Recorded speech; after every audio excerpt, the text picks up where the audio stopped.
하나님 말씀 보겠습니다. 창세기 21장 1절에서 7절 말씀입니다. 여호와께서 말씀하신 대로 사라를 돌보셨고 여호와께서 말씀하신 대로 사라에게 행하셨으므로 사라가 임신하고 하나님이 말씀하신 시기가 되어 노년의 아브라함에게 아들을 낳으니 아브라함이 그에게 태어난 아들 곧 사라가 자기에게 낳은 아들을 이름하여 이삭이라 하였고 그 아들 이삭이 난 지 8일 만에 그가 하나님이 명령하신 대로 할례를 행하였더라. 아브라함이 그의 아들 이삭이 그에게 태어날 때에 백세라 사라가 이르되 하나님이 나를 웃게 하시니 듣는 자가 다 나와 함께 웃으리로다. 또 이르되 사라가 자식들을 젖먹이겠다고 누가 아브라함에게 말하였으리요마는 아브라함의 노경에 내가 아들을 낳았도다 하니라. 아멘.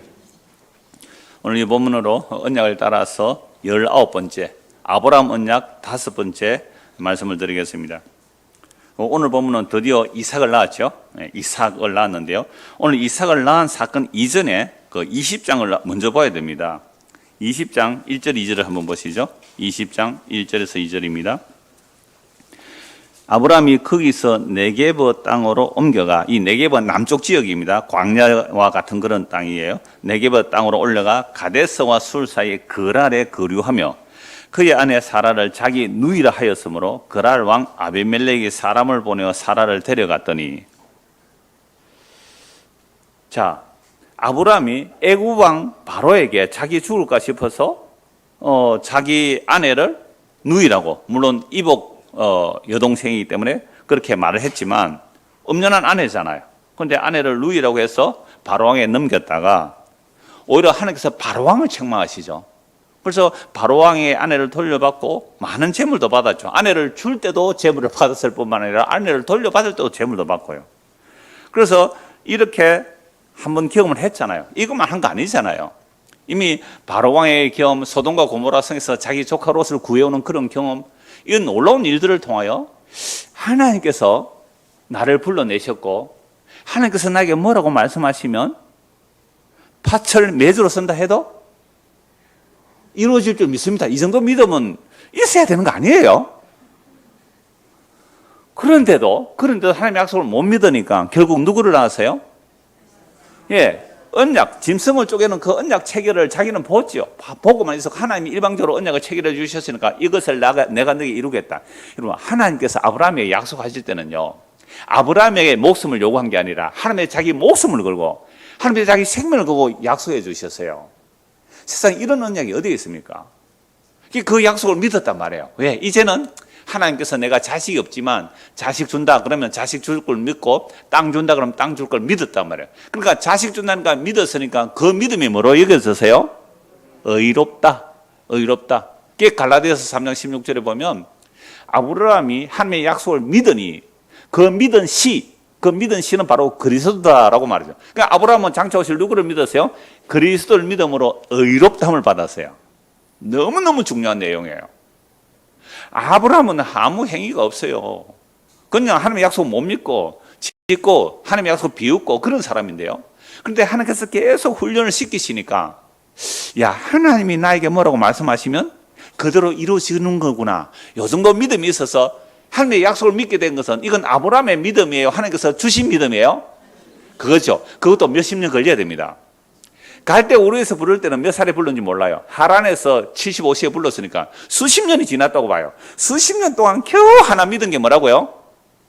하나님이 나에게 뭐라고 말씀하시면 그 말씀대로 이루어질 것입니다. 야, 저는요, 이게 정말 복음이에요. 저는요, 요즘 가면 갈수록 왜 제가 더 많이 생각나는지 모르겠어요. 오늘 박정희 씨가 저하고 동급이더라고요. 내가 진갑이라고 그러니까 나도 진갑인가? 환갑 지나면 그 다음에 가 진갑이에요. 그러니까 진갑 되니까 어떻게 가만히 돌아보니까 이 뭐 죄밖에 없는 거예요. 여러분들 혹시 추석 때 차례상에서 내가 교회를 다니는데 제사를 지내야 되는지 말아야 되는지 고민하신 분 계시죠? 아무도 고민 안 하시네. 우리는 가뿐하게 넘어가는 모양이죠. 이거 아직 고민하는 분들 계시거든요. 그런데 우리는 어려서 교회 다니면 절대 제사 음식 먹으면 안 되고 저러면 안 된다 그렇게 배웠거든요. 자, 그런데 문제는 할까 말까 고민 중에서 제사를 하든지 아니하든지 누구를 위해서 제사를 하고 안 하고 그랬습니까? 절을 하고 안 하고 누구를 위해서 했습니까?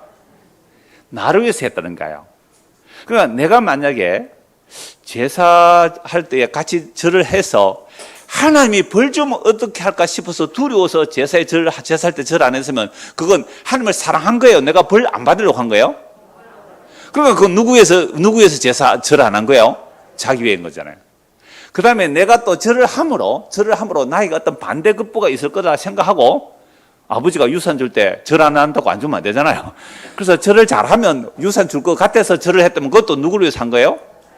그렇게 생각해 보니까 예배당에 오고 안 오고도 절을 하고 안 하고도 전부 다 정말 나를 위해서 하더라고요. 그래서 제가 지금 이번 명절을 지금 쭉 제를 돌아봐도 계속 이런 생각밖에 안 돼요. 내가 이래도 저래도 결국 나를 위한 것이구나. 그러니까 이런 죄인임을 인식할 수밖에 없는데요. 이런 죄인임을 인식할 때 뭐가 위로가 되느냐 하면 아브라함을 보니까 위로가 되더라고요. 야, 아브라함 믿음 하나도 없는 사람인데 하나님께서 약속을 믿게 하셔서 이제는 하나님이 말씀하시는 것을 믿으면 어렵다 해주구나. 그런데 이게요, 우리가 어떤 죄인이라도 예수를 믿으면 뭐 해준다고 약속하셨어요? 죄를 용서해 준대요. 어떤 죄인이라도 예수 믿으면 죄를 용서해 준대요. 우리 어떤 행위가 아니고 오직 믿음으로 죄를 용서해 준대요. 이게 너무너무 복음이잖아요. 그래서 저는 이 아브라함이 믿음으로 어렵다 받은 이 복이 예수 믿음으로 영원한 죄 용서를 받는 이 복인 줄 알고 전하는 겁니다. 이렇게 전했더니 저 LA에서도 이 얘기를 듣고 싶어서 왔잖아요. 제가 다른 얘기 했으면 여기 안 왔죠. 이런 얘기 할게요. 저분의 동생이 있어요. 어릴 때 교회를 나고 학생도 교회를 잘 다녔대요. 근데 지금 차를 타고 여기 오는데 교회당에 안 들어온대요. 왜요? 목사 99%가 사기꾼이라 그래요. 그러니까 어떤 목사도 또 사기를 된통 당했어요. 그러니까 전도를 막는 자가 누구냐? 목사고 교인들이에요. 목사라니까 자기들 좋다고 웃어요. 전도를 막는 자가 누구예요? 교인들이에요, 교인들. 앞에 목사로 했으니까 이제. 목사라니까 좋다고 막 웃잖아요. 여러분들이 전도를 막고 있습니다, 지금. 내가 너거 보니까 천국 없어. 너희들이 천국이 있다면 이따위로 안 살아. 진짜 지옥이 있다면 너희들 이따위로 안 살아. 세상 사람들 우리 보고 그런다 그래. 그래 우리 보고 너희들 99% 가짜다 그래. 99% 가짜다. 이 책만 우리가 들어야 돼요. 저는 그 얘기 듣고 참 마음이 찔렸어요. 저도 그 99%에 들어가는 인간 아닙니까? 저 1%에 못 들어가요, 저는. 저도 99%에 들어가는 정말 죄인이기 때문에 아브라함이 하나님의 약속을 믿음으로 의롭다함을 받은 이 복, 저는 이 복 위에 전할 게 없어요. 제가 만약에 1%에 들어가는 사람이라면 나처럼 해 이럴 수 있을 거예요. 나처럼 해. 아니요. 저는 그렇게 못해요. 그분이 99% 사기꾼이라는 그 사기꾼에 제가 들어가는 거예요. 그래서 저는 할 수 있는 말은 아브라함이요, 자기 마누라를 몇 번 팔아먹어요? 2번이나 팔아먹는데도 하나님은 자기 약속에 흔들리지 않더라. 이야, 얼마나 멋있으세요. 우리 같으면 야, 고마해라. 이제 니하고 언약 끊을 거다. 한두 번도 아니고 인간아, 마누라를 그렇게 다른 남자들 팔아먹는 인간이 어디 있노? 나 이제 너하고 언약 끊을 거야 라고 해도 아무 할 말 없는 아브라함이잖아요. 근데 아브라함이 어떠하든지 간에 하나님은 자기 약속을 철회하지 않아요. 너무너무 놀라운 겁니다. 바로 왕에게서 그 경험을 하고 나왔으면 이제 정신 차려야 안 됩니까? 그리고 할례를 행하세요. 할례를. 그리고 이삭에 대한 약속을 받았단 말이에요. 내년 이맘때 너한테 자식이 있을 거야. 농담으로 여기고 비웃고 그랬단 말이에요. 그렇게 함에도 불구하고 약속을 받았어요. 이제 약속을 받았다면 아니 그럼 사라가 지금 임신했을 거 아니에요. 그러면 다른 남자한테 팔면 돼요, 안 돼요? 그런데 또 팔아먹는데 인간이. 아니 임신한 상태예요. 그러면 이 순서대로 하면 임신한 상태거든요. 또 팔아먹었다고요. 20장 1절 2절 다시 보세요. 아브라함 이름 바뀌고 이미 아브라함이잖아요. 99세 할례 행하고 그 다음에 아이가 안 생겨서 누구를 낳았어요? 이스마엘을 낳고 이스마엘 낳은 지 13년이 지났어요. 13년 지나서 하나님이 다시 약속 주시죠. 할례 행하고 이름도 고치고. 그래서 이삭의 약속을 받고 난 이후에 또 이 사건이 일어났단 말이에요.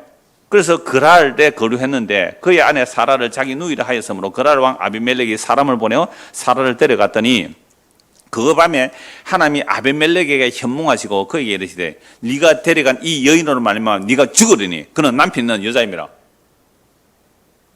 아니 지금 하나님께서 누구 책망해야 돼요? 아브라함 보고 네 인마 믿음 없네, 네 죽여버린다, 내가 네 약속 파기한다, 이렇게 안 하시고, 아니 아비멜렉 왕에게 네 그 여자 건드리면 죽어버린다, 이렇게 말하는 거예요. 진짜 당황스럽지 않아요? 하나님의 윤리와 도덕이 있는 거예요. 지금 누가 잘못했는데요? 아브라함이 잘못했잖아요. 사라는 그냥 순종했다고요. 야고보서는 나중에 아브라함을 주라 그랬다고요. 아비멜렉이 그 여인을 가까이 하지 아니하였으므로, 아직 동침을 안 했겠죠. 그가 대답하되 주여 주께서 의로운 백성도 멸하시니까 뭐 나이가 90인데 뭐 미모 보고 뭐 아이 얻으려고 결혼했겠느냐, 뭐 정략적 결혼은 아니겠냐, 뭐 신학교 이런 얘기 저런 얘기 다 해요.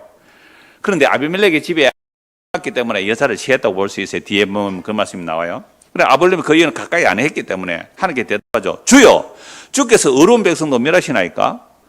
그가 누구예요? 아브라함이 나에게 이는 내 누이라고 하지 아니하였나이까? 그 여인도 그는 내 오라베라고 하였사오니 나는 뭐로? 온전한 마음과 깨끗한 손으로 이렇게 하였나이다. 이랬는데 하나님께서 아비멜렉 죽여보려고 그러잖아요. 6절 하나님이 꿈에 또 그에게 이르시되 네가 온전한 마음으로 이렇게 한 줄을 나도 알았으므로 너를 막아 내게 범죄하지 아니하게 했나니. 그러니까 사라를 취하는 것은요, 누구에게 범죄하는 거예요? 하나님께 범죄하는 거예요. 왜요? 하나님의 약속의 실을 잉태하고 있거든요. 하나님의 약속을 받은 그 모태를 보호해야 된단 말이에요. 여러분 마리아가 예수님을 잉태하잖아요. 성령으로. 하나님께서 마리아를 보호하시기 때문에 성령으로 잉태된 일이 일어나잖아요. 그러니까 하나님께서 사라를 보호해 주신 거예요. 내가 너를 막아 내게 범죄하지 아니하게 하였나니 여인에게 가까이 하지 못하게 하면 이 때문이라. 손대지 마, 너. 그 사람의 아내를 돌려보내라. 그는 선지자라. 그가 너를 위하여 기도하리니 네가 살려니와 네가 돌려보내지 아니하면 너와 내게 속한 자가 다 반드시 죽을 줄 알지니라. 정말 놀랍잖아요. 아브라함이 책망 안 해요. 아브라함 원래 그런 인간인 줄 아니까 하나님께서 오히려 아브라함에게 책망하세요. 너 돌려보내면 죽는다. 아브라함은 선지자라 그래요. 아비멜렉이 그날 아침에 일찍 일어나 모든 종들을 불러 그 모든 일을 말하여 들려주니 그들이 심히 두려다 벌벌 떨죠. 종들이 왜? 여호와님이 나타났다는 말씀을 듣고 아비멜렉이 아브라함을 불러서 그에게 이르되 네가 어찌하여 우리에게 이렇게 하느냐? 내가 무슨 죄를 네게 범하였기에 네가 나와 내 나라가 큰 죄에 빠질 뻔하게 하였느냐? 네가 합당하지 아니한 일을 내게 행하였도다 하고 누구한테 책망 들어요? 이방 사람에게 책망 들어요. 오늘 저 그 책망 들었거든요. 목사 99% 사기꾼이라고. 지금 아비멜렉한테 지금 책망 듣는 거예요. 아브라함이 믿음 없는 모습이, 아브라함 믿음 없는 세상 왕에게 책망 듣는 거예요. 99% 너 사기꾼이란 말이에요. 왜? 아브라함이 믿음 없이 행하기 때문에 이들로 범죄했잖아요. 우리가 정말 천국과 지옥이 있다는 사실을 정말로 믿는다면 이번 추석 때 어떻게 하고 왔어야 돼요? 친척들을 만났을 때, 내가 정말 천국과 지옥을 믿는다면 친척들 만났을 때 어떻게 하고 왔어야 돼요? 손해보고 왔어야죠. 손해보고 왔어야 되죠. 고스톱회가 돈 딴 거 있으면 다 돌려주고 왔어야죠. 챙겨왔죠. 또 헌금하려고. 하나님 그거 받으시겠어요? 그냥 우리는 보세요. 천국 지옥 말만 하지요. 진짜 안 믿어요. 그러니까 세상 사람들에게 책망받는 거예요. 아비멜렉한테 아브라함 책망받는 거예요. 너희 때문에 하나님의 이름을 욕을 얻어먹는다 이 말입니다. 저는 아침에 욕 얻어먹었거든요. 정말 그거 저에게 해당되는 말이었어요. 저에게. 아비멜렉이 또 아브라함에게 이르되 네가 무슨 뜻으로 이렇게 하였느냐? 아브라함이 이르되 이곳에서는 또 변명 주저리 늘어놓죠. 또 예수 믿는 인간치고 말 못하는 인간이 없어. 목사치고 말 못하는 인간이 없어. 또 주저리 변명 늘어놓는 한번 보세요. 아이고 죄송합니다. 내가 믿음이 없어 그렇습니다. 이렇게 하면 안 됩니까? 안 그래요. 또 이 인간 한번 보세요. 이 인간 아브라함입니다. 이거 아브라함이 이르되 이곳에서는 하나님을 두려움이 없어요. 그럼 니는 하나님 두려워하나? 자기가 정말 하나님을 두려워했다면 내 아내다 그래야 되잖아요. 내 아내다. 그 말 해요, 못해요? 못하고 있잖아요. 여 하나님을 두려움이 없으니 내 아내로 말미암아 사람들이 나를 죽일까 생각하였으며 지 살려거라 마누라 팔아먹어요. 두 번이나. 또 그는 정말로 나의 이복 누이로서 내 아내가 되었습니다. 하나님이 나를 내 아버지 집을 떠나 두루 다니게 하실 때에 내가 아내에게 말하기를 이후로 는 가는 곳마다 그대는 나를 그대의 오랍이라 하라. 이것이 그대가 내게 베풀어 은혜라 하노라. 세상에. 그러니까 아브라함이 뭐라 하면 사람 뭐라 그러세요? 미친나 인간이 내가 살았는데 몇 년 살았는데 날 또 팔아먹는다 이럴 거 아니에요. 근데 조용히 갔대, 조용히. 이게요, 나중에 사라가 아브라함을 주라 그랬다고요. 이게 예수 믿는 얘기예요. 여러분, 예수님 우리 보고 뭐라 그래요? 살라 그래요? 죽으라 그래요? 예수님께서 우리 보고 죽으라 그래요. 살려고 하면 죽을 것이고 죽으면 살 것이라 그래요. 날마다 예수님 우리 보고 죽으라 그래요. 이게 자기 부인이거든요. 미쳤어요. 내가 죽게요. 이러고 있으면 이게 우리 아내가 아니잖아요. 그러니까 아브라함은 물론 믿음 없는 그 모습이 하지만 아브라함이 주라는 것은 언약의 상대자거든요. 하나님의 언약의 상대자. 그러니까 아브라함이 뭐라고 말하면요, 이해해야 돼요. 그러니까 창세기 12장에 보면 12장 3절에 아브라함을 축복하면 하나님이 그 사람은 축복하고 아브라함을 저주하면 하나님께서 그 사람을 저주하는 거예요. 그러니까 윤리 도덕적으로 판단하지 말라고 해요. 예수님을 율법으로 판단한 자들이 십자가에 못 박아 죽이잖아요. 예수님이 율법의 잣대로 판단하면 안 돼요. 왜? 예수님은 율법을 주신 분이에요. 그리고 예수님은 율법을 성취하시는 분이에요. 근데 율법의 조문을 어겼다고 예수를 죽이려고 한다고요. 안식을 일한다고 예수를 죽이려고 한다고요. 그러니까 예수님께서 뭐라고 말하면 예 하는 게 사라예요. 그러니까 오늘날 우리가 교회라면 우리의 신랑 대신 예수님이 뭐라고 할 때 예 하는 게 그게 사라라는 말이야. 이게 사라가 오히려 아브라함이 은혜를 베풀고 있어요, 지금은. 아비멜렉이, 자, 이 말을 듣고 14절 보세요. 아비멜렉이 양과 소와 종들을 이끌어 아브라함에 주고, 아니, 그러면 사라 데리고 올 때 줬을까요? 안 줬을까요? 양과 소 종들 줬는데, 그런데 아내를 돌려보내면서 또 아브라함에게 주고, 그의 아내 사례도 그에게 돌려보내고 아브라함이 이르되 내 땅이 네 앞에 있으니 네가 보기에 좋은 대로 거주하라 하고 사라가 이르되 내가 은 1000개를 네 오라비에게 주어서 그것으로 너와 함께한 여러 사람 앞에서 네 수치를 가리게 하였노니 네 일이 다 해결되었느니라.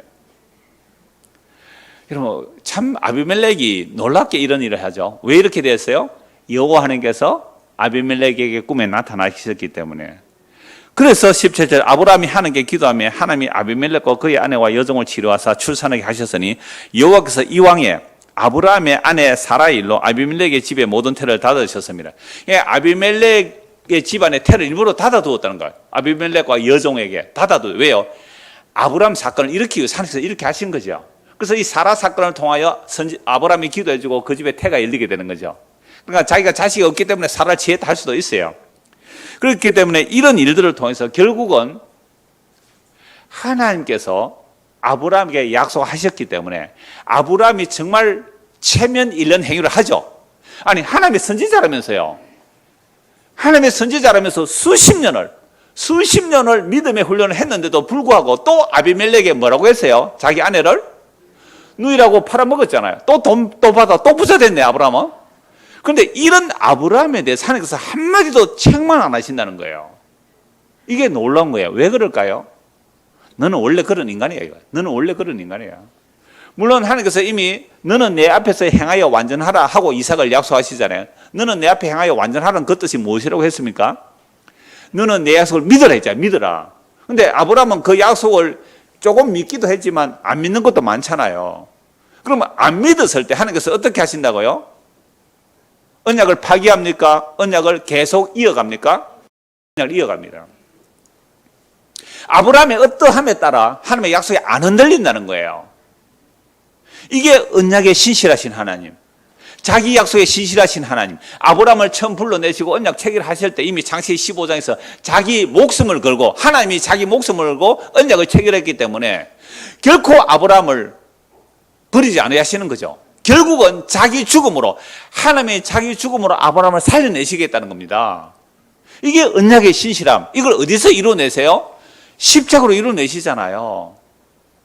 나는 당신을 믿지 못하고 나는 당신을 찔러 죽였는데 당신은 나를 용서하셨고 당신은 나에게 믿음을 주셨고 은혜를 주셨군요.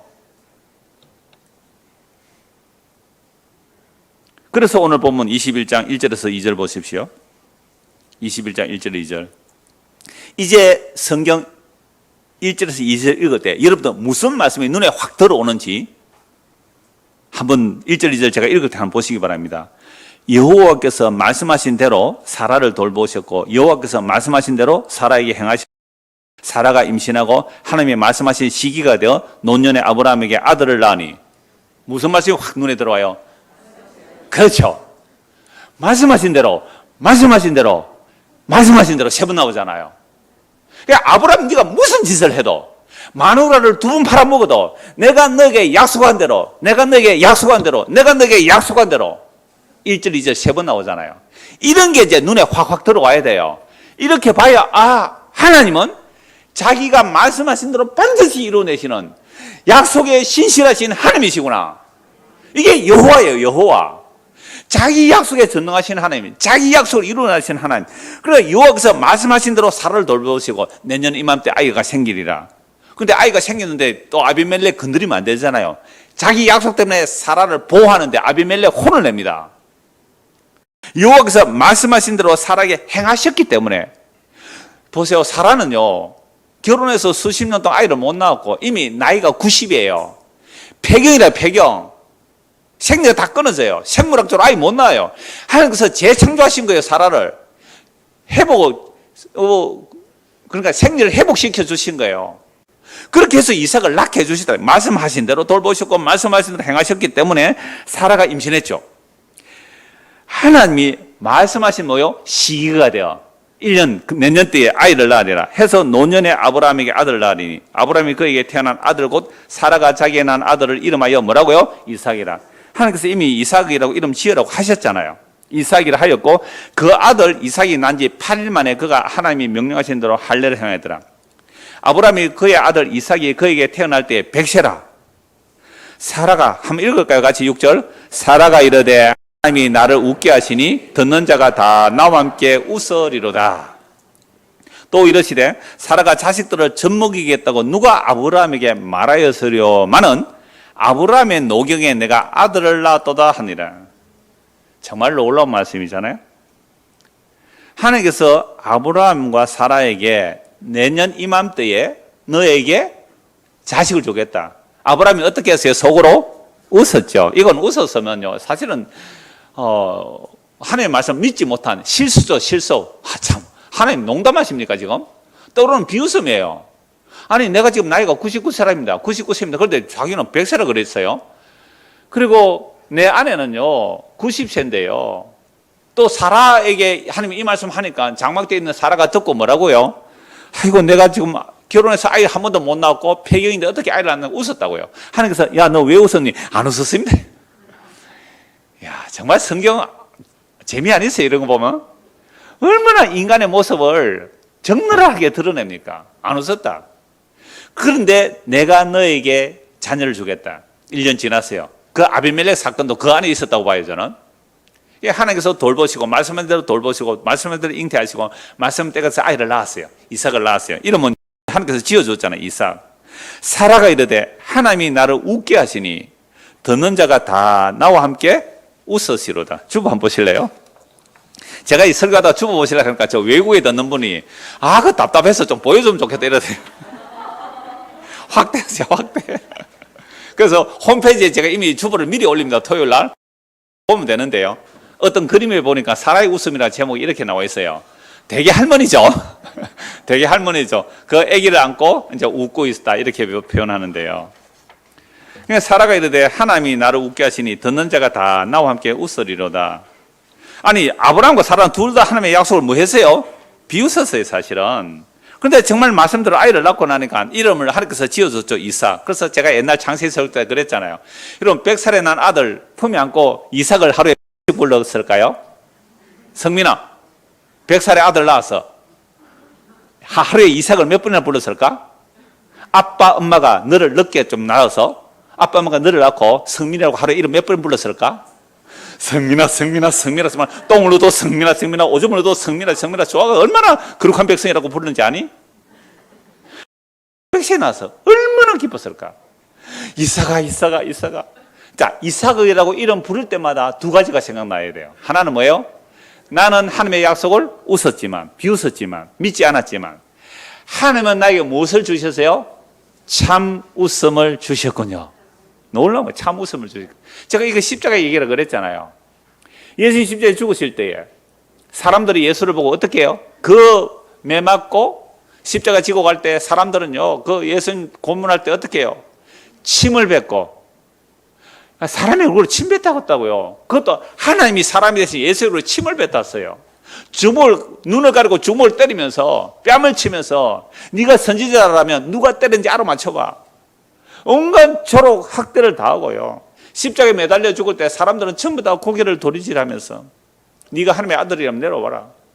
그 조롱하고 비웃음 속에서, 그 조롱받고 비웃음 속에서, 그 빨가벗고 시로라기 하나 걸치지 않고 죽음 당하는 그 십자가 속에서 유대인들을 볼 때 누가 봐도 신명기에 하면 나무에 달려 죽는 자는 저주받는 죽음인데, 그 저주받는 죽음인데, 이방인들을 보면 미련하고 어리석은 로마 반역하다 죽는 죽음인데, 거기서 죽으면서 예수님 뭐라고 말씀하세요?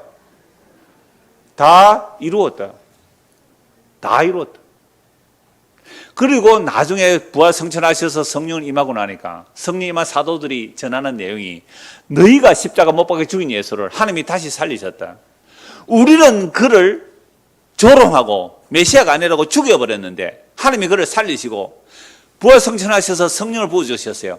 그래서 회개하고 예수를 믿게 되니까, 제3을 얻고 영원한 생명을 얻었단 말이에요. 그러니까 십자가라는 이야기 속에 그 이삭을 약속하시고 이삭을 받은 사건과 다 겹쳐져요. 나는 그를 비웃고 조롱했는데, 그래서 버려버렸는데, 그분은 나에게 용서를 해주셨어요. 그분은 나에게 영원한 생명을 주셨어요.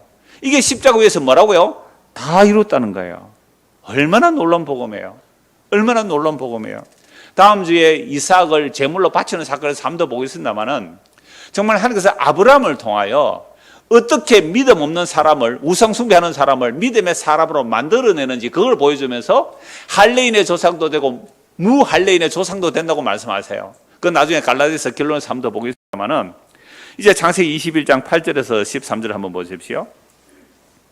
자, 이제 아이가 자랍니다. 8절. 자라매 젖을 떼고, 유대인은 젖을 떼는 시기가 한 2, 3년 젖을 먹인대요. 한 3살 때쯤 이래 젖을 뗀다 그러는데요.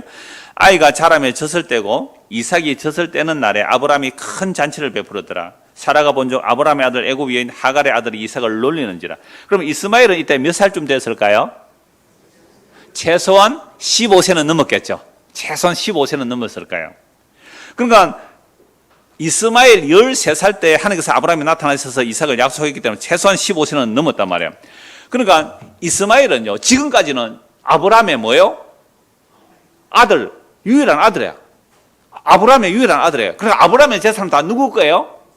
내 거예요. 15년 동안 아브라함의 모든 유산은 내 거예요. 그런데 갑자기 누가 태어나요?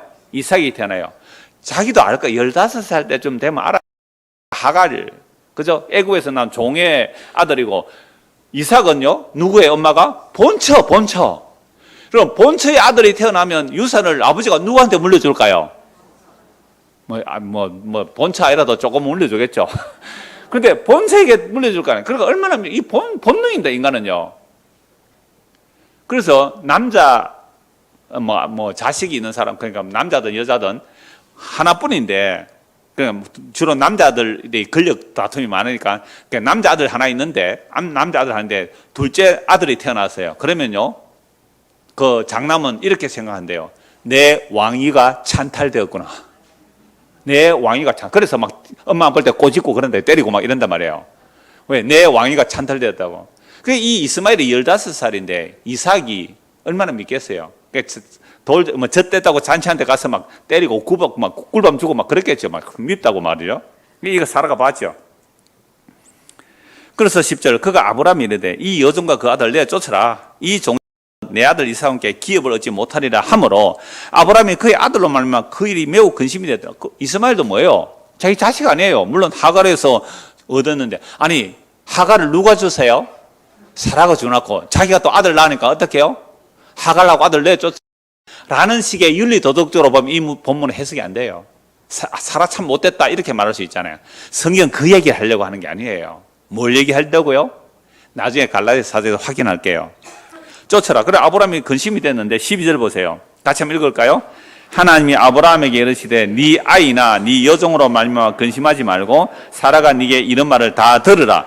이삭에게서 나는 자라야 내 시라 부를 것임이니라. 보세요. 이삭에게서 나는 자라야 네 시라 부를 것이다. 그러니까 사라 말 들으라 이 말은 누구를 쫓아내라는 거죠? 하갈과 이스마엘 쫓아라. 자기 아들과 아무리 첩이지만 자기 하갈을 쫓아내라고 그러는 거예요. 이게 얼마나 힘들겠어요. 그러니까 하나님의 말씀을 듣고 이제 하갈과 그 이스마엘에게 물 한 가죽 부대 떡을 주어서 이제 쫓아보내죠. 그래 광야 나가서 막 죽을 지경에 대해서 하나님께서 또 살려주시고 그들도 한 민족을 이루리라는 약속을 받게 됩니다. 자, 그 사건 이후에 또 아비멜렉이 아브라함과 이제 언약 체결을 하러 왔고요. 그래서 언약을 체결하는데 오늘 결론을 내릴 말씀은 그거예요. 왜 이스마엘과 하갈을 쫓아내라 하느냐? 이 윤리도덕적으로 해석이 안 된다 그랬잖아요. 그래서 이 말씀이요. 21장 12절 하나님이 아브라함이 이르시되 네 아이나 네 여종으로 말미암아 근심하지 말고 사라가 네게 이런 말을 다 들으라. 그럼 쫓아내라 이 말입니다. 왜요? 이삭에게서 난 자라야 네 시라 부를 것이라 이렇게 말씀하고 있죠. 그럼 이스마엘은 누구의 능력으로 태어나는 겁니까? 아브라함의 능력으로 태어나죠. 아브라함의 능력으로. 그게 육신의 자녀라 그래요. 혈과 육의 자식이라 그래요. 근데 이삭은 어떻게 태어납니까? 아브라함이 할례를, 물론 사라가 죽고 나서 아브라함 후처체가 또 아이를 낳아요. 그러니까 아브라함은 생식의 능력이 있긴 하죠. 그러나 할례를 해라 이 말은 네 생식의 능력이 아니야를 확인하기 위해서 할례를 행하게 한 것이죠. 그리고 정말 사라는 폐경이 되어서 아이를 가졌단 말이에요. 그러니까 이 이삭은 없는 데서 생긴 거예요. 다음 주에 이삭을 제물로 바치라 할 때 그게 죽은 데서 살려내는 방식이거든요. 없는 데서 생겼고 약속의 자녀는 죽은 데서 살아나는 방식이 모든 약속의 자녀입니다. 그래서 우리가 하나님의 약속의 자녀가 되었다면요, 내 믿음으로 구원받은 게 아니에요. 야, 너는 어떻게 구원받았니? 내가 믿어줬으니까 건 구원받았지. 요거는 행위주의입니다. 내 믿음이 아니에요. 없는 믿음이 생겨버린 거예요. 이걸 믿어진다. 수동태 믿어지는. 믿어지는 걸 어쩌라고요? 믿어지는 걸 어쩌라고요? 어떤 사람은 아무리 믿어라 해도 안 믿어져요. 뭐가 안 믿어져요? 천국, 지옥이 안 믿어진대. 예수 믿으면 죄 용서 받고 천국 간다. 예수 안 믿으면 지옥 간다. 그게 무슨 말이고? 그게 말이가? 방구가? 말도 안 된다. 이래요. 진짜로 그래요. 아니, 죄는 내가 지었는데 어떻게 내가 예수 믿는다고 죄 용서 받고 천국 가냐? 나 절대로 안 믿는다. 그게 마귀가 심어준 인과율이고 선악과다 인간의 죄에 빠진 모습이거든요. 근데 이게 어떤 사람은 찰떡같이 들리는 사람이 있어요. 나는 내 죄를 어찌할 수 없는데, 그냥 예수를 믿기만 하면 죄 용서해 주신다. 그 복음이 너무 감사하고 너무 기쁘고 너무 고맙고, 그래서 명절도 딴 데 안 가고 예배 드리러 오고 말이죠. 다 그랬죠. 오늘 저만 믿음이 없어가지고 오후 예배도 안 하고 이러는데요.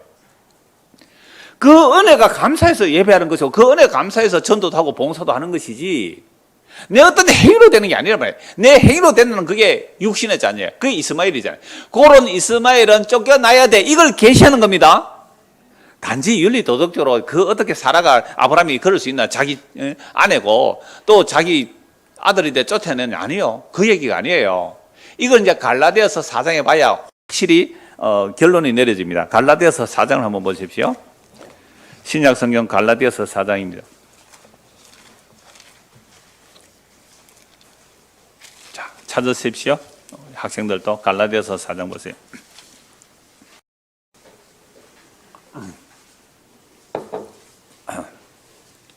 자, 갈라디아 교회는 바울이 복음을 전했어요. 이방인 지역의 교회거든요. 이방인이 거의 90% 넘게 있는 이방인 지역 교회인데, 이게 갈라디아 교회는 어떤 율법적 행위가 없었어요. 안식을 지켜라, 할례하라 그런 거 없이 오직 복음 선포로 복음을 듣고 믿는 자들이 갈라디아 교회 구성원들이 되었죠. 그래서 갈라디아 교회가 복음을 믿고 예수 그리스도 우리의 죄를 대신하 예수님 십자가에 죽으시고 부활하셨다. 그래서 예수님께서 우리의 죄를 용서해 주셨기 때문에 예수를 믿으면 우리의 죄가 용서되고 또 예수님 다시 살아나셨기 때문에 우리가 예수를 믿는 것이 의롭다함을 받는 겁니다 라고 전했을 때 그걸 정말로 믿었어요. 너무너무 기뻤어요. 그렇게 복음 안에서 살아가는데 율법주의자들이 들어오는 거죠. 물론 기독교인이라 할 수도 있어요. 그리고 유대 기독교인이라 이렇게 말할 수 있는데 아직도 율법을 못 버렸어요.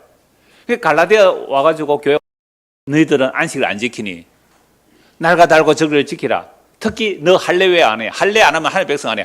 아브라함도 할례를 받았고 아브라함의 아들 이삭도 8일 만에 할례를 받았는데 우리가 약속의 자녀가 되려면 반드시 뭘 받아야 된다?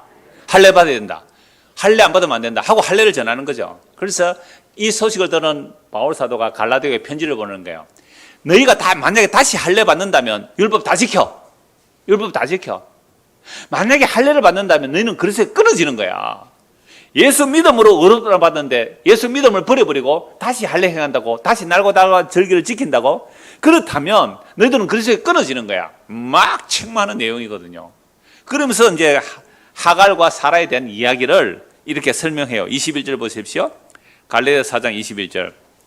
내게 말하라. 율법 아래 있고자 하는 자들아 율법을 듣지 못했느냐?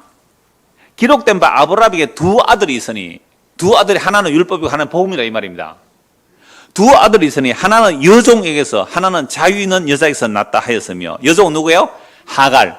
하갈에서 누가 나와요? 이스마엘. 그게 율법이다 이 말입니다. 그리고 자유 있는 자는 누구예요? 사라. 사라에서 누가 나와요? 이사. 이게 복음이다 이 말입니다. 여종에게서 육체를 따라 낳고 보세요. 육체를 따라 낳았다. 여종에게서 육체. 누구 육체요? 아브라함이 자기 행위와 능력으로 이스마엘 낳잖아요. 이게 육체라는 거예요. 자유 있는 여자에게서는 약속으로 말미암았다. 그러니까 자유 있는 이 사라에게서는 뭐로 나 약속으로 태어난 거예요. 아브라함 할례 행해야 되고요. 사라는 폐경이 되고. 그러니까 약속의 능력으로 이삭이 태어났다는 거예요. 그러니까 이삭은 인간의 혈육의 능력으로 태어난 게 아니라 하나님의 약속의 능력으로 태어났습니다. 이게 약속의 자녀예요. 그러니까 오늘날 결론인데요. 이미 결론 먼저 말씀드려놓고 좀 기니까 말씀드릴게요. 오늘 우리가 교회로 모였어요. 그렇다면 우리는 하갈의 자식인지 사라의 자식인지 뭘로 알 수 있을까요? 하갈의 자식은 끊임없이 자기 행위를 챙깁니다. 끊임없이 자기 행위를 주장해요. 끊임없이 자기 의로움을 주장해요. 나는 이렇게 했으니까, 나는 이런 일을 했으니까.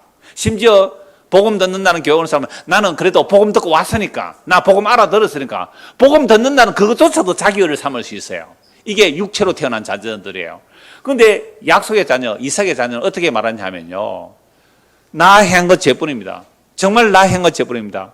예수님이 십자가의 공로 없이는 저는 영원한 멸망받아 마땅합니다. 이 얘기 외에는 할 말이 없어요. 그래서 바울이 십자가 외에는 자랑할 것이 없다는 게 그런 표현이에요. 그래서 육체로 난 자하고 약속으로 난 자를 비교 한번 해보세요. 육체로 난 자는 반드시 자기 행위를 주장해요. 약속으로 난 자는 자기 행위는 죄뿐이라고 인정해요. 아브라함이 자기 행한 거 죄뿐이잖아요. 오직 믿음으로 의롭다 받는 거, 이게 아브라함의 복이고 이게 믿음의 조상으로 세우는 이유예요. 그럼 왜 율법을 주셨냐? 430년 뒤에, 이거 모세 언약에서 자세히 다루겠습니다만은 어떤 인간도 율법의 행위로 의롭다함을 받을 자가 없다. 이거 보여주려고 430년 전에 아브라함에게 믿음으로 의롭다 하고 나서 430년 뒤에 모세를 통하여 율법을 주므로 어떤 인간도 자기 행위로 율법 지킴으로 의롭다함을 받을 자가 한 명도 없다는 것을 알게 하려고 율법 주신 거거든요. 그런데 이 율법을 자기 치장거리로 삼아버리잖아요. 이게 육신으로 난 자들, 약속으로 난 자는 자기에게 원인이 없어요. 나는 죄밖에 지은 것이 없는데 하나님의 약속을 따라 하나님의 아들을 십자가에 죽임으로, 아까 기도했잖아요. 우리가 연약해 있을 때, 우리가 죄인되어 있을 때, 우리가 하나님의 원수되어 있을 때 십자가를 통하여 하나님의 자기 사랑을 확정하셨어요. 그 예수님 얘기는 할 얘기가 없는 거예요. 이 교회가 시끄러운 이유가 뭔지 아세요? 교회가 시끄러운 이유, 육체로 난 자들이 많아서 그래요. 모든 이단들의 특징은 행위주의입니다. 이단의 특징치고 행위구원 얘기 안 하는 이단은 없어요. 모든 이단은, 우리나라에 있는 모든 이단들, 세계에 있는 모든 이단 전부 행위구원이에요. 오직 은혜로, 오직 믿음으로 의롭다를 받는 이 복음을 선포해야만 그게 교회라도 교회가 이단 아닌 거예요. 그런데 얼마나 많은 이단들이 행위주의 구원을 말하는데 교회조차도 행위구원을 말해버리면 그게 이단과 뭐가 다릅니까? 정말 정신 차리셔야 돼요. 목사님, 그러면요 교회가 유지가 되겠습니까? 그래가지고 헌금 제도를 하겠습니까? 복음 전해서 교회가 유지 안 되고 뭐 교회가 안 돌아간다면 그런 교회 문 닫아야죠. 뭐 하려고 있습니까, 그런 교회? 아직도 주님을 사랑하는 게 아니라 나를 사랑하고 돈을 사랑하는 것이죠. 그러니까 복음을 전하는 자가 복음에 대한 믿음이 없다면 인간의 행위를 자꾸만 끌어붙일 수밖에 없는 거잖아요. 어떤 분들은 저를 그렇게 비판하는 분도 있어요. 복음을 선택 안 하고 교회를 선택했다고. 왜요? 한 명씩 책망하거든요. 한 명씩 건면하거든요. 그러나 우리가 하나님의 은혜를 입은 자는 은혜를 입은 자로서 사세요, 그 얘기인데, 은혜 입지 않았으면 그 얘기 여러분 봉사도 하지 말고 아무것도 하지 마세요, 그 얘기인데, 이걸 또 자기 듣고 싶은 대로 듣고 보고 싶은 대로 보는 거잖아요. 이 인간의 또 죄인의 모습이에요. 뭐 어쩔 수 없죠, 그건. 저의 한계이기도 하고 그런 사람들의 한계이기도 하겠죠. 그러나 성경 분명히 말씀하세요. 육체의 자녀는 이스마엘 율법의 종이 되는 거죠. 자유 있는 자의 자식들은요, 원인이 나에게 없습니다. 원인이 나에게 없습니다. 그래서 모든 이단들은 행위주의예요. 그래서 마틴 루터가 종교개혁을 할 때에 왜 중세교회, 천년 중세교회가 그렇게 타락을 해버렸습니까? 처음 복음이 선포될 때 오직 은혜로 값없이 의롭다를 받는 이 복음이 선포될 때 유대인들에게 핍박받고 이방인들에게 핍박받았거든요. 그러함에도 불구하고 그 복음 처음 들은 자들은요, 세상에 종으로 팔려갔는데, 그 로마인의 집에, 그 집에 종으로 팔려갔는데, 히브리 종으로 팔려갔어요. 어떻게 생활했다고요? 히브리 종으로 팔려가, 눈치껏 주인 볼 때 일하는 척, 주인 안 보고 뭐 쉬는 척 그렇게 했어요? 아니요. 바울이 편지해냈잖아요. 까다로운 주인일지라도 죽게 하듯 하라. 사람의 눈앞에서 하지 말고, 눈이 본다고 하려고 보지 않는 거 하지 말고 범사에 죽게 하듯 하라. 그러니까 그 로마의 그 상관들이, 로마의 그 귀족들이 다른 종들은 눈치껏 하는데 이 히브리 종들은 그 익투스 물고기 그리는 그 기독교인들의 모습은 너무너무 놀라운 거예요. 그러니까 뭐 여러 가지 정치적 이유로 로마 황제 콘스탄틴 황제가 기독교를 뭐 공인하고 인정하고 나중에 아예 기독교를 국교로 만들어버리죠. 물론 정치적 이유가 있었어요. 자, 그렇게 되었을 때에 1000년 동안 기독교는 힘을 추구할 수밖에 없었어요. 교황의 건세하고 황제의 건세하고 싸울 때에 황제의 건세를 교황이 힘을 가지려면 돈이 있어야 되잖아요. 그래서 면죄부 팔았습니다. 돈 헌금을 하는 것만큼 죄가 용서된다는 이 면죄부 팔았잖아요. 이게 육체가 되어버린 거예요. 육체. 이거 이스마엘 만드는 거예요. 그래서 하나님의 은혜로 종교개혁이 일어났죠. 물론 마틴 루터 칼빈만이 아니에요. 그 이전에 존 후스라든지 수많은 종교개혁자들이 죽임을 당했어요. 그런데 마틴 루터가 종교개혁의 가장 큰 원리가 뭐였어요? 타락한 중세교회 천년을 타락한 이유가 인간의 행위가 들어간 인간의 행위가 들어가 멋들어진 베드로 대성당은 만들 수 있어도 왜 헌금을 많이 하니까 믿음으로 의롭다함을 받는 것은 사라져버렸잖아요. 그게 타락이에요. 오늘 이 땅도 마찬가지예요. 우리는 이스마엘을 만들어내는 능력은 사람에게 있습니다. 이스마엘을 만들어내는 능력은 사람이기 때문에 끊임없이 이스마엘을 만들어내요. 그런데 이삭은 우리가 만들 수가 없잖아요. 없는 데서 생기고 죽은 데서 살아나는 이삭을 우리가 만들 수 없어요. 복음 전에서 어떤 사람이 내가 복음 전했기 때문에 그 사람이 구원받다. 아니에요. 어제 금요일인가 어떤 어머니와 두 아들이 왔는데요. 오래동안 신천지 있다가 나온 분들이에요. 그래서 제가 신천지 안에 있을 때는 절대 안 들리더래요. 근데 신천지 밖에 나오니까 이제 알겠더래요. 그러면서 제가 이 말씀 드렸어요. 정말 바른 복음 전하는 거 중요해요. 바른 복음 전하는 거 중요한데, 그런데 내가 바른 복음 전했기 때문에 그 사람 구원받다, 나는 그 말 할 수가 없어요. 왜요? 우리 교회 있다가도 신천지 간 사람이 있거든요. 피지 간 사람도 있고 옛날에요. 그러니까 저 믿지 마세요. 뭐 저는 공개합니다. 물론 그런 사람들이 설교 시간 잘 졸아서요. 관심은 딴 데 가지고 있었어요. 관심이 십자가에 있는 것이 아니라 다른 데 있더라고요. 그러나 설교 시간에 잘 졸더만은 그런 복음 안 전해줬대. 신천지 가가지고는. 답답해 죽겠어. 뭐 답답할 필요도 없고. 그래서 다시 보십시오. 갈라디아서 4장 23절. 여종에게서는 육체를 따라 낳고 자유 있는 여자에게서는 약속으로 말미암았느니라. 실컷 몇 년 동안 제가 복음 전했는데 그때는 안 들린 거죠. 그죠? 안 들린 거죠. 왜? 졸았으니까. 그러다가 신천지는 들렸대요. 누가 그렇게 하셨을까요? 하나님 하셨어요. 진리의 사랑을 받지 못한 자는 거짓 것을 믿게 하나님께서 허락하세요. 근데 그 사람이 정말 하나님 택한 백성은 어떻게 해요? 거기서 가짜임을 알고 돌아오게 될 거예요. 그때까지 우리는 기다릴 뿐이죠. 여종에서 육체를 따라 낳고 자유는 여자에게서는 약속으로 말미암았느니라. 이것은 비유니 이 여자들은 두 언약이라. 놀랍죠? 바울사도 이렇게 해석해요. 하갈과 사라를 이렇게 해서 두 언약이라 그래요. 옛 언약과 새 언약이라는 말이죠. 옛 언약과 새 언약이라고 말하는 거예요. 이 여자들은 두 언약이라. 하나는 신의 산으로부터 종을 낳은 자 곧 하갈이라. 신의 산 율법이라는 거잖아요. 옛 언약이라는 거잖아요. 이 하갈은 아라비아에 있는 신의 산. 신의 산이 지금 아라비아에 있다. 시나이 반도에 있는 것이 아니다. 그 어떤 장로님인가 책을 하나 쓰는 게 있죠. 아라비아에 있는 신의 산이라고 그러잖아요. 지금 있는 예루살렘 같은 곳이네. 그러니까 바울 사도가 있을 당시에 예루살렘은 그건 율법이라는 거죠. 예루살렘 성전에서 제사를 지내고 있지만 그곳은 율법이라는 겁니다. 그게 신의 산과 통하고 그게 하갈이고 이게 육체로 태어난 자들이고 그 자녀와 함께 더불어 종도로 사는 거예요. 그런데 오직 위에 있는 예루살렘, 하늘에 있는 예루살렘은 자유자니 곧 우리 어머니라. 기록된 바 잉태하지 못한 자여 즐거워하라. 상고를 모르는 자여 소리질러 외치라. 이는 홀로 있는 자의 자녀가 남편 있는 자의 자녀보다 많음이라. 이건 이사야 54장에 있는 말씀이거든요. 이사야 54장 아이를 못 낳는 자 보고 막 즐거워해요. 상고를 모르는 자가 소리질러 외치라는 거죠. 홀로 사는 자가 어떻게 자녀가 생겨요?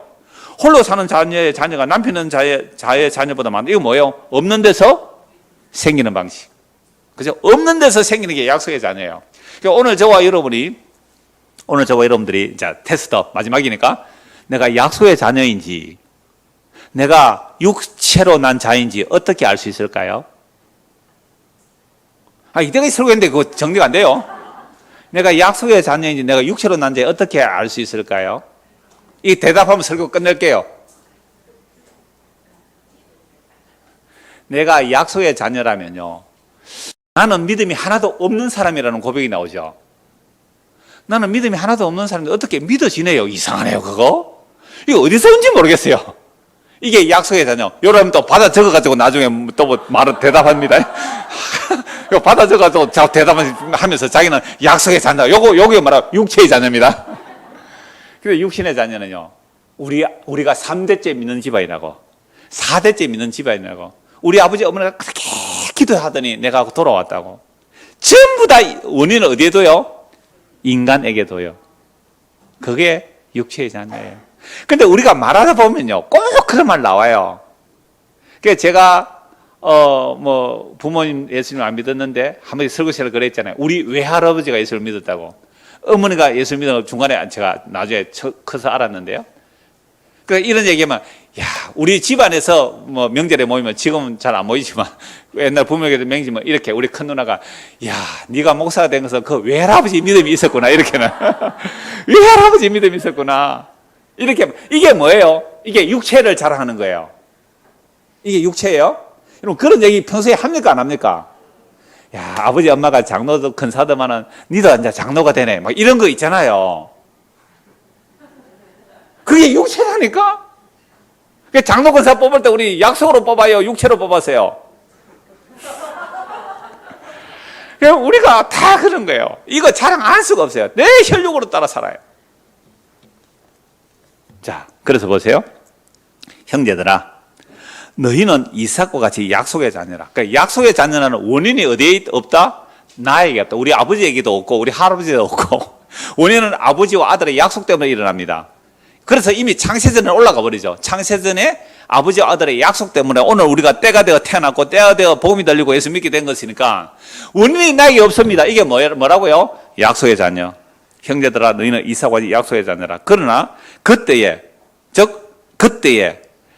이스마엘이 이삭을 괴롭혔잖아요. 그때에 육체를 따라 난 자가 성령을 따라 난 자를 박해한 것 같이 이제도 그러하도다. 그러니까 지금도 제가 만약에 우리 이 널푸른 게 아주 큰 교회를 합시다. 장로가 한 20명 좀 되고요.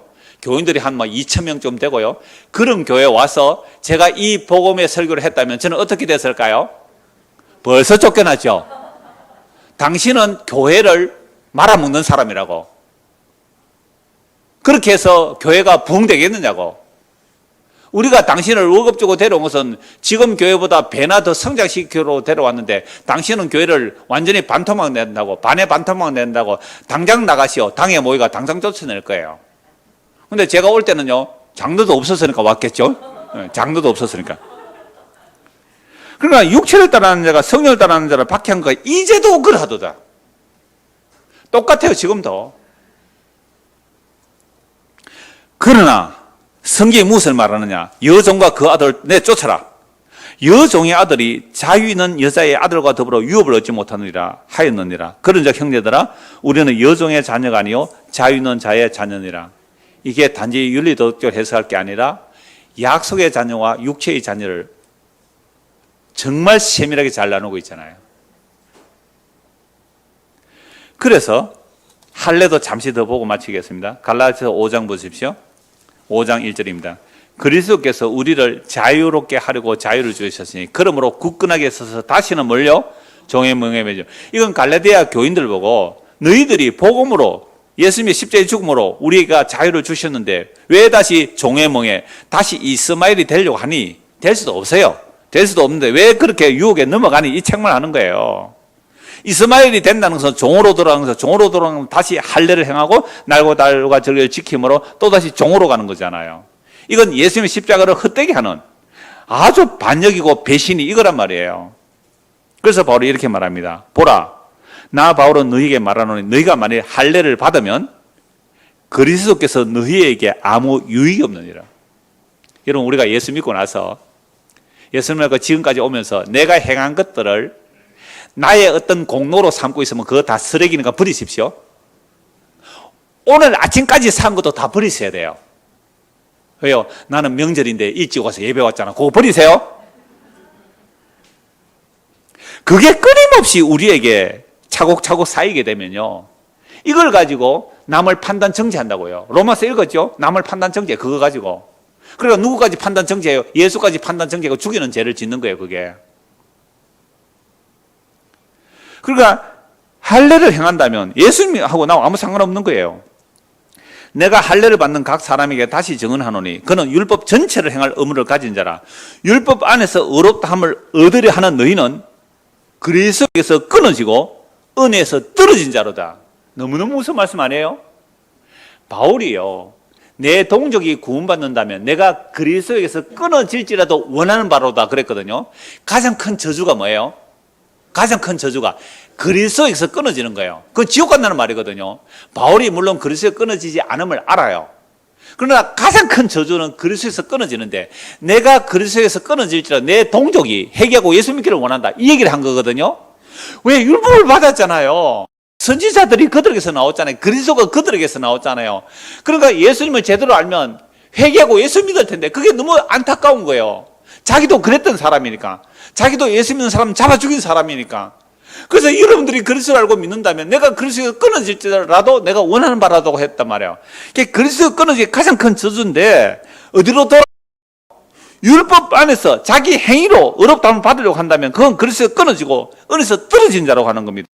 우리가 성령으로 믿음을 따라 의의 소망을 뭐 한다고요? 기다리노니.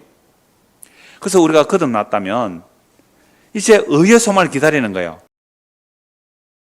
무할례나 효력이 없어요. 이스마엘 자식이라도 회개하고 예수 믿으면 됩니다. 이슬람 자식이라도 지금 이슬람에서 돌아온 자들이 있어요. 이슬람 자식들이라도, 이스마엘의 자식들이라도 회개하고 예수 믿으면 구원받아요. 그런데 할례 행했다는 그 유대인들도 회개하고 예수 믿으면 구원받아요. 이방인들도 회개하고 예수 믿으면 구원받아요. 그래서 예수 안에는 할례나 무할례 효력이 없고 오직 사랑으로 역사하는 믿음뿐입니다. 하나님의 자기 언약을 따라 우리에게 사랑으로 베풀어 주신 그 믿음의 선물, 이게 예수 믿는 거죠. 그래서 예수를 믿으면 내 육체로 행한 것들이 죄인 줄 알고 오직 예수님께서 십자가로 이루신 그것만이 나의 의가 됨을 믿게 되죠. 이런 자들은 자, 5절입니다. 우리가 성령으로 믿음을 따라 뭐요? 의의 소망을 기다리니. 여러분, 의의 소망을 기다린다. 어떤 분이 신앙 상담하느라 예수의 재림에서 되게 장문의 질문을 하셨어요. 그분은 성령 임함을 재림으로 보는 거예요. 성령 임함을 재림으로 보니까 1차 재림, 2차 재림, 3차 재림 이렇게 얘기를 하고 있어요.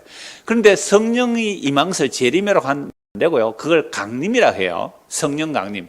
그래서 성경에서는 재림이란 단어는 없지만 다시 오신다는 말씀이 있어요. 그래서 예수님이 십자가에 죽으시고 부활승천하셔서 성령 주신다고 했잖아요. 성령이 오신 것도 강림이고요. 예수님 다시 오심도 사실은 강림 바로지야예요. 근데 성령 왔다고 이제 예수님 재림을 안 기다리겠대요. 요 재림 때는 심판이 일어나니까.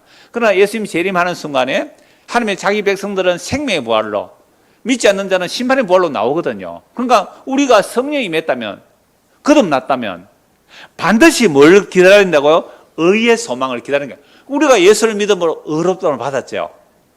예수를 믿음으로 의롭다함을 받았단 말이에요. 그러면 우리의 생명이 이미 어디에 감춰져 있어요?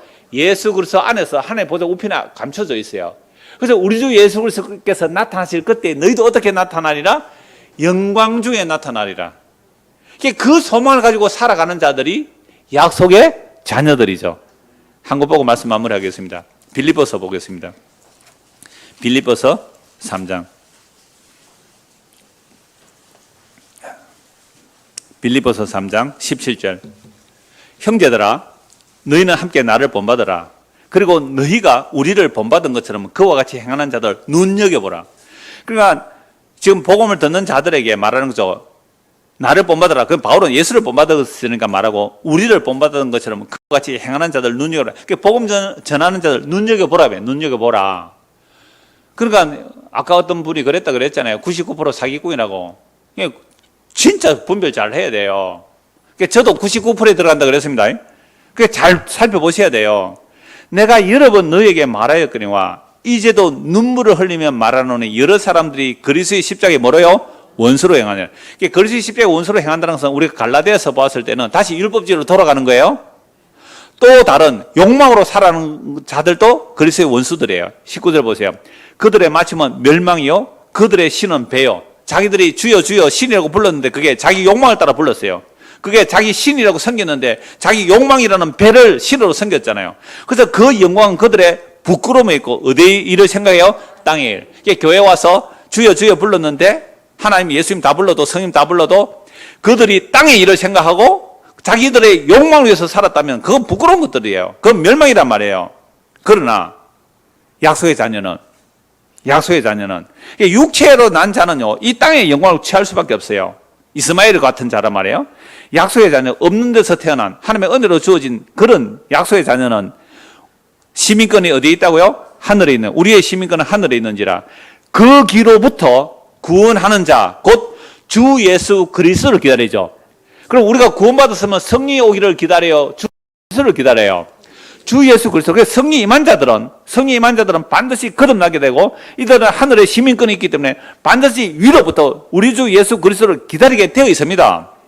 방금 갈라디아서 4장에서도 그 성령이 임하면 의의 소망을 기다린다고 했죠. 의의 소망. 우리가 믿음으로 의롭다함을 받았는데 그 의롭다함을 받은 완성태, 우리가 의롭다함을 받은 그 완성태, 그 실체, 그 영광이 나타날 거예요. 그러면 그분이 나타날 때 어떻게 이루어지는가? 21절 같이 읽읍시다. 그는 만물을 자기에게 복종하게 하실 수 있는 자의 역사로 우리의 낮은 몸을 자기 영광의 몸의 형체와 같이 변하게 하시리라. 아멘.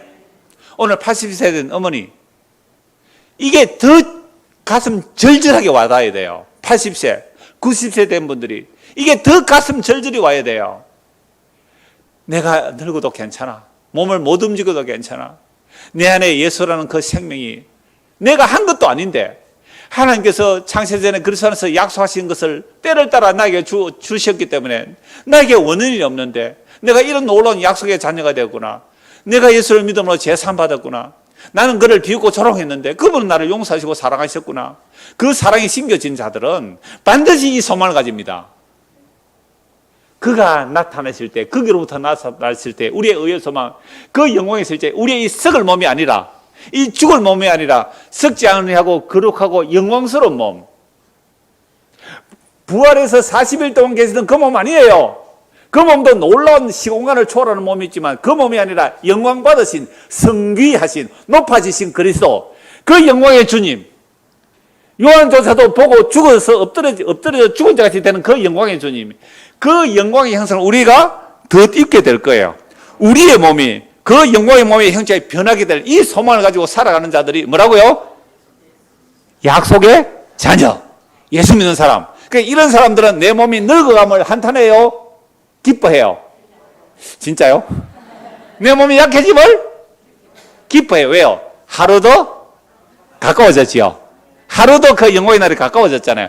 너희 구원이 너희 믿을 때보다 더 가까워졌느니라. 이 소망으로 살아가는 우리 모두가 되기를 소원합니다. 기도하겠습니다. 하나님 아버지, 명절이라 고향을 다녀오고 부모님들을 보면 점점 늙어져 가는 모습, 또 우리도 늙어져 가는 모습을 봅니다. 그러나 그 늙어감을 안타깝게 이기는 것이 아니라 오히려 기뻐하며 하루 더 그 영광의 날이 가까워졌다고 그 약속을 따라 믿음으로 살아가는 우리 모두가 될 수 있도록 은혜를 베풀어 주시옵소서. 예수 그리스도를 받들어 기도드리옵나이다. 아멘.